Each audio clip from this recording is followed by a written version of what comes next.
They want how much? The crowned one. The crowned one.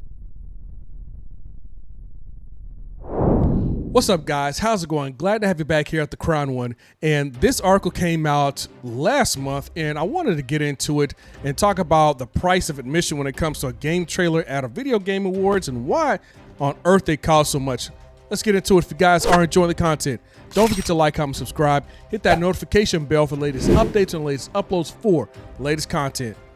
Now, this actually came out, like I said, last month before Christmas, and it talks about the cost of these ridiculously priced trailers, in my opinion, ridiculously, as to video game developers wanting to showcase their games.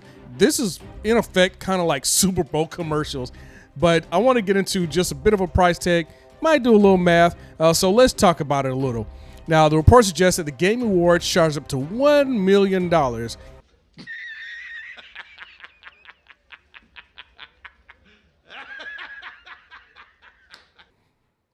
Yeah. For a 3-minute trailer slot with shorter spots costing several hundred thousands of dollars. And these fees are not submission costs. They are paid marketing placements, comparable to buying premium ad time.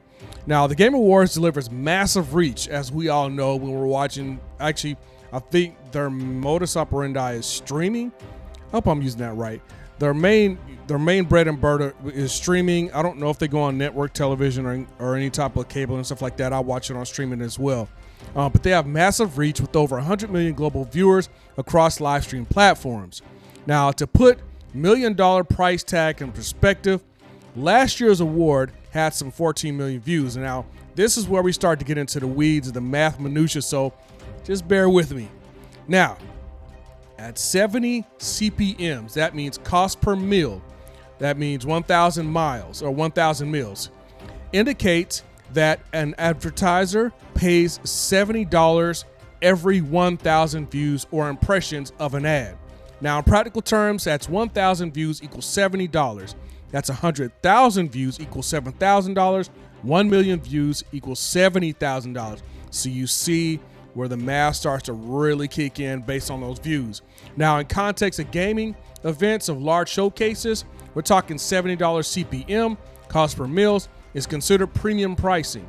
Typically justified by a highly targeted audience, live viewership, and strong media amplification beyond the initial impressions. Now, how much for 14 million views? Let's break that down. At 70 CPMs, we're still on that price tag, we're talking 14 million views divided by 1,000 equals 14 CPM units. I'm sorry, 14,000 CPM units. Now, we take that 14,000 CPM units, multiply that by 70, and we get $980,000 at total cost. So we start to see where the math breaks in and how crazy, still a crazy price, to get a 3-minute video game trailer onto the video game platform. Man. I mean, if you got $1 million to burn, you got $1 million to burn. If you got to ask, you probably can't afford it. So from a marketing standpoint, that audience would cost far more to reach through traditional advertising channels. Now, publishers are paying for a guaranteed attention for a highly targeted gaming audience. Again, this is specifically targeting gamers, across different platforms. You do PC, console. I don't really recognize mobile gaming, but don't stone me to death. Just push me up against a wall, because I'll take my lumps. I get pushed up against the wall because I don't consider mobile gaming as quote unquote gaming. But I don't want to gatekeep. Have fun with your mobile games, man. All right, so publishers are paying for a guaranteed attention for a highly targeted gaming audience, not general consumers. So again, a very specific audience, talking about gamers. Trailer premieres at the show often generate immediate press coverage, social media amplification, and pre-order momentum. The pricing model mirrors major entertainment events where visibility during peak moments commands premium rates. So I liken this unto like the Super Bowl ads. Like I said, this is Super Bowl of gaming in some aspects when they're talking about pricing. I don't know, man. Like, it's crazy. I had a chart up here earlier and I can't find it. But the pricing for Super Bowl ads, as you guys well know, I mean, it was ridiculous back in the early 2000s. It was still in the millions. And we're talking about 30-second commercials just to get that amplification within the Super Bowl time slot. So this year is going to be probably, I don't imagine there being a price decrease when it comes to paid advertisements during the Super Bowl time frame, especially when it comes to halftime. Oh my word. Because I know you have, of course, you have the halftime commercials, but you also still have the when teams take a timeout or something like that, or go to a general commercial break, you're still paying for those advertisements. I think the height of the amplification will probably come at halftime when people just kind of taking breaks or just buying the timer, letting time pass by. But that's how I liken that tier pricing is to Super Bowl ads, and there's a lot of money being moved. It's some money to be made. But that doesn't mean that all trailers are paid placements. Now, some are curated and shown for free if the organizers believe they add editorial value.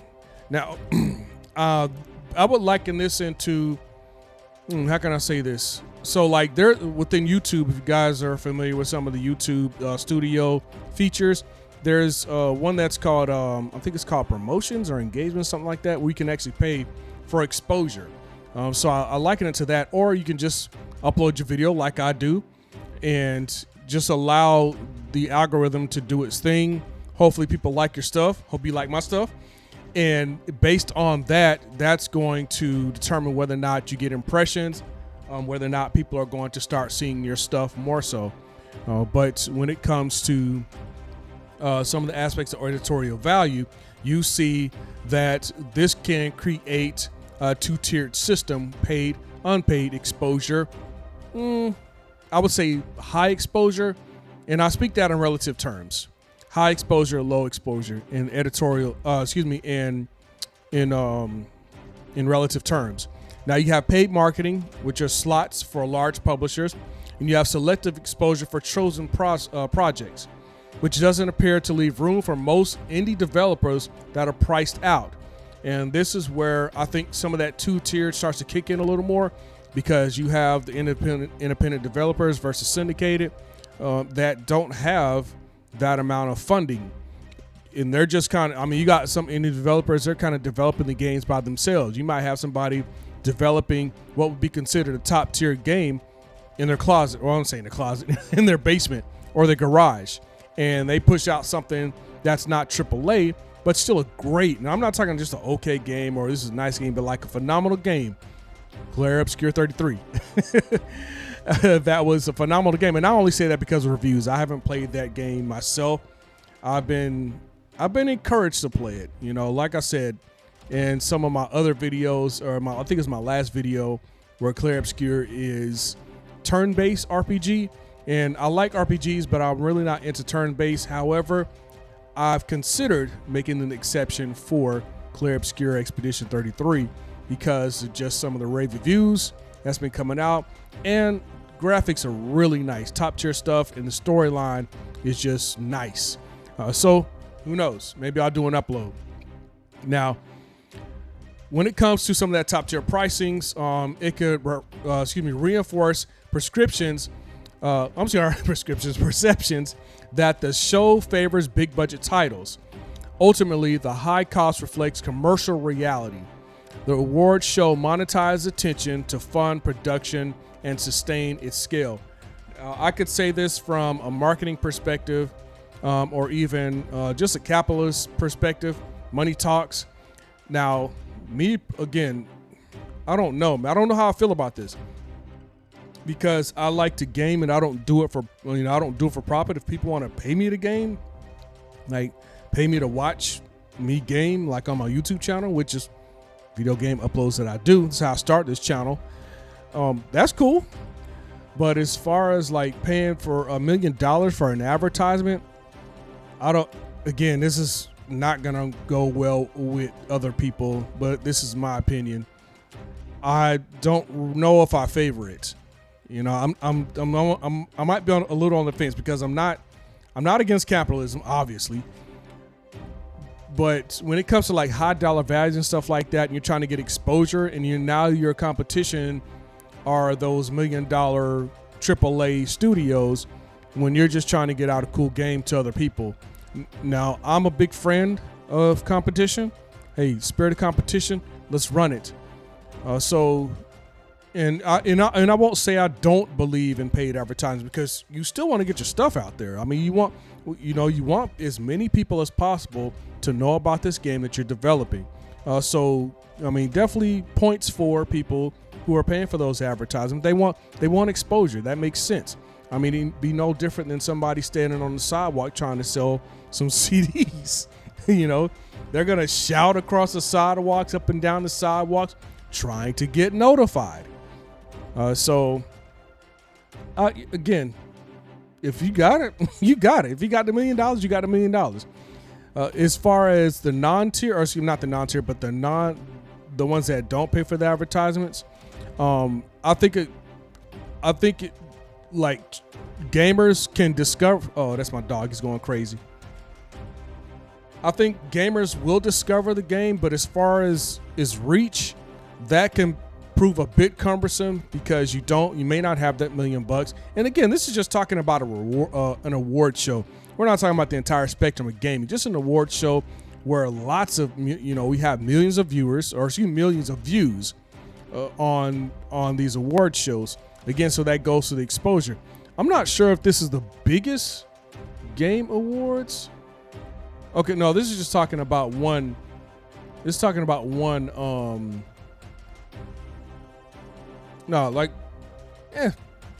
Just award show in general. I don't know if the article. I want to say it talked about one specific one in general, or is it in general? Okay, so there's Game Awards are double. So I'm assuming the rates for. So it just says Game Awards, but yeah, it just said like it has it as a title, and I initially read it and I thought it was like actually the name of the awards, but it looks like it's just a general title, like the Game Awards proper. So yeah, it doesn't look like it says it there, and I'm just kind of skimming. Okay, so featured at Open Night Live, another show run by okay, so Open Night Live. Okay, so yeah, that's like, I mean, like I said, man, just lots of money being moved around. But like, and I don't want to repeat myself. You guys know what it is. Hey, I hope that people who are developing those games still get that exposure. If it's a good game, it's going to make its traction, just like Clear Obscure 33, which is a more recent example that you see with non-AAA games. And I think that's becoming the wave of, or I'll say the future of gaming going forward, at least for a while. I mean, you still got some AAA games out there that I think that people still play, but for some reason, AAA game sales have seen its drop. I've done videos on that, and you're starting to see indie gamers make a rise, and I'm all for it. And here's the thing: I'm not against AAA gaming. I'm not against AAA gaming in favor of indie gaming, so to speak. My whole thing is the game good? Is it playable? Is it relatable? Does it have a good storyline? Does it have relatable characters? Can you associate yourself with the story, or in some way kind of understand what that person's storyline might be for a general audience? And I think that AAA gaming may have missed that mark in some of the iterations of those AAA games, probably in the last 18 months to 2 years, probably longer, for whatever reasons. I'm not going to cite the reasons here. The sales speak for themselves.